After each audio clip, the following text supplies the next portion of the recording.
Assalamualaikum warahmatullahi wabarakatuh. Pada kesempatan kali ini, saya Auli Rosek Profiki dengan NIM 220432602763 akan menjelaskan tentang teori perilaku konsumen dan kurva permintaan. Yang pertama adalah pengertian. Secara ringkas, konsumen merupakan orang atau sekelompok orang yang menggunakan barang atau jasa untuk keperluan diri sendiri, keluarga, masyarakat, atau makhluk lain, dan bukan untuk diperjualbelikan lagi. Artinya, konsumen adalah orang yang mengambil nilai manfaat dari barang atau jasa tersebut. Dengan demikian, teori perilaku konsumen merupakan sebuah teori berupa studi yang mempelajari bagaimana seseorang konsumen mencari, memilih, membeli, menggunakan, serta mengevaluasi produk dan jasa untuk memenuhi kebutuhan dan keinginan mereka. Perilaku konsumen menjadi dasar bagi konsumen untuk membuat keputusan pembelian suatu produk. Selanjutnya adalah proses pengambilan keputusan pembeli. Dengan memahami perilaku konsumen, kita dapat memahami bagaimana pola pikir konsumen. Bukan hanya itu, kita juga bisa mengetahui kebutuhan konsumen dan memahami perilaku konsumen. Namun, untuk mengambil keputusan pembelian, konsumen tidak serta-merta datang begitu saja. Keputusan tersebut memerlukan proses, antara lain yang pertama adalah pengenalan masalah. Pada dasarnya, konsumen hanya akan membeli produk yang memberikan manfaat dalam hidup mereka. Manfaat tersebut dapat diketahui dengan mengenali masalah yang mereka hadapi. Tanpa menyadari bahwa diri mereka bermasalah, konsumen tidak akan melakukan pembelian. Yang kedua adalah pencarian informasi. Setelah menyadari bahwa ada masalah yang harus diselesaikan dalam hidup mereka, konsumen termotivasi untuk mencari solusi. Konsumen dengan giat mencari informasi yang dapat membantu mereka untuk keluar dari masalah tersebut. Informasi tersebut bisa didapat dari memori internal ataupun pengalaman orang lain ataupun eksternal. Yang ketiga adalah mengevaluasi alternatif. Selama melakukan pencarian informasi, konsumen bisa saja mendapatkan beragam informasi. Bahkan tidak jarang informasi yang didapatkan saling bertolak belakang. Oleh karena itu, konsumen perlu melakukan evaluasi dari berbagai alternatif yang ada. Dengan demikian, konsumen dapat memilih alternatif terbaik sesuai dengan kebutuhannya. Proses selanjutnya adalah memutuskan untuk membeli. Setelah melakukan evaluasi, konsumen akan memutuskan untuk membeli produk yang dibutuhkan. Waktu yang diperlukan oleh konsumen untuk menentukan pembelian sampai benar-benar melakukan transaksi terkadang susah untuk diprediksi karena didasari berbagai pertimbangan. Dan proses selanjutnya atau proses kelima adalah evaluasi setelah pembelian barang. Setelah melakukan pembelian, konsumen akan mengadakan evaluasi apakah produk yang dibeli dapat memberikan manfaat sesuai harapan mereka atau tidak. Tingkat kepuasan menjadi faktor utama pada sisi ini. Apabila dalam evaluasi tersebut konsumen mendapat kepuasan, maka kemungkinan konsumen akan melakukan repeat order menjadi lebih besar.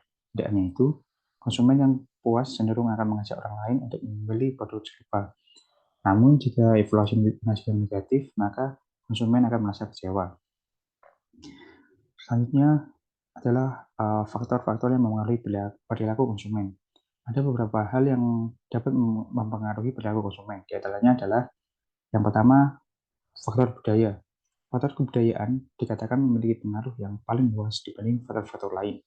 Sebagaimana yang kita terima pada pendidikan karakter di sekolah, kedisiplinan dapat membentuk kebiasaan. Kebiasaan dapat membentuk sifat. Sifat dapat membentuk karakter. Dan karakter yang dibudayakan dapat membentuk nasib seseorang. Dari sini kita pahami bahwa peran budaya sangat mempengaruhi perilaku, keinginan, naluri, cara berpikir, persepsi, nilai, dan preferensi seseorang. Contoh budaya timur yang mengajarkan untuk berpakaian tertutup menjadikan konsumen banyak yang suka membeli pakaian tertutup. Faktor selanjutnya adalah faktor sosial. Faktor ini memiliki pengaruh yang cukup besar dalam membentuk perilaku konsumen karena seseorang dibesarkan di dalam lingkungan yang berbeda-beda. Hal tersebut berpengaruh terhadap caranya mengonsumsi suatu produk atau barang. Misalkan saja, seseorang yang dibesarkan dalam keluarga yang teliti dalam hal keuangan akan cenderung mendahulukan prioritas sehingga dapat menekan pengeluaran yang dirasa kurang perlu. Sementara itu, seseorang yang dibesarkan dalam lingkungan yang suka kuliner cenderung menikmati berbagai macam kuliner untuk menuntaskan rasa penasarannya. Faktor selanjutnya adalah faktor pribadi. Perilaku konsumen dapat ditentukan dari pribadi orang tersebut, misalkan faktor usia, selera, kesehatan, kepribadian, gaya hidup, dan kondisi ekonomi dari konsumen tersebut. Faktor yang terakhir adalah faktor psikologi. Faktor ini dipengaruhi oleh keinginan seseorang untuk diakui, dianggap ada, dan diterima di lingkungannya. Beberapa hal psikologis yang mempengaruhi perilaku konsumen adalah seperti motivasi, kepercayaan diri, persepsi, pengetahuan, dan lain-lain. Selanjutnya adalah manfaat mempelajari perilaku konsumen. Dalam memahami berbagai perilaku dari konsumen, ada beberapa manfaat bagi pelaku bisnis. Antara lain, yang pertama, bisa memprediksi tren pasar. Pertama, manfaat mempelajari perilaku konsumen adalah pelaku bisnis atau perusahaan mampu memprediksi tren pasar ke depannya. Perilaku dari konsumen tersebut akan memperlihatkan tren apa yang tengah terjadi atau digandrungi.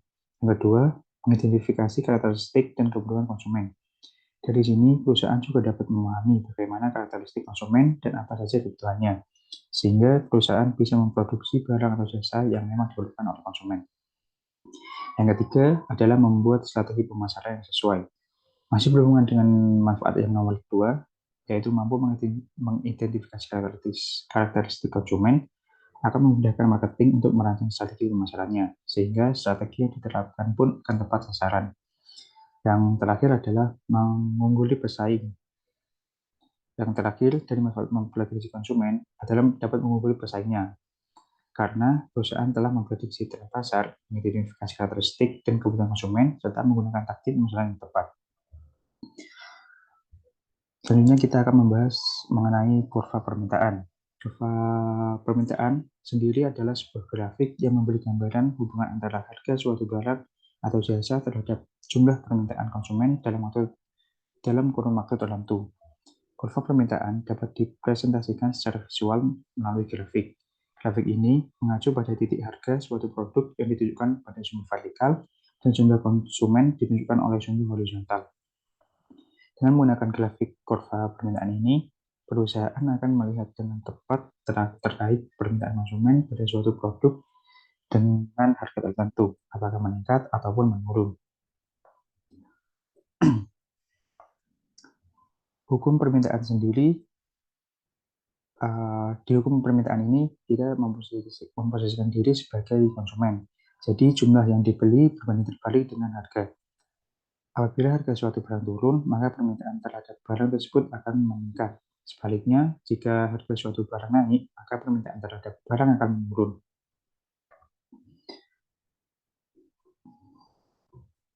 Nah, di sini kita melihat faktor yang mempengaruhi permintaan. Permintaan seseorang atau masyarakat terhadap barang atau jasa dipengaruhi oleh beberapa faktor.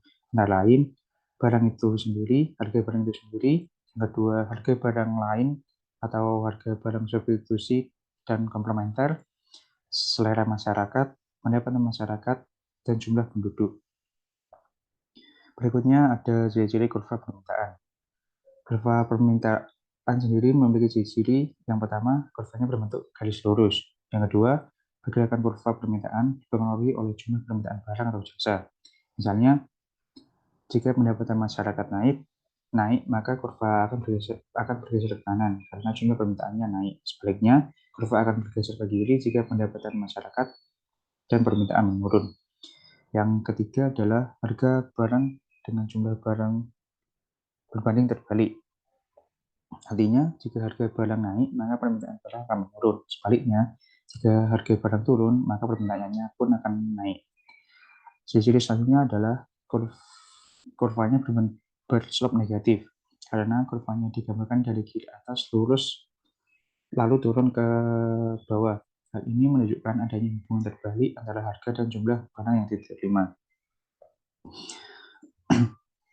Nah, kesimpulan yang bisa diambil adalah perilaku konsumen dalam memenuhi kebutuhannya, baik itu membeli suatu barang maupun menggunakan jasa dalam waktu tertentu, akan mempengaruhi kurva permintaan. Karena sesuai dengan salah satu faktor yang mempengaruhi kurva permintaan, yaitu pendapatan dan selera konsumen atau masyarakat. Mungkin sekian penjelasan dari saya, kurang lebih mohon maaf. Terima kasih. Wassalamualaikum warahmatullahi wabarakatuh.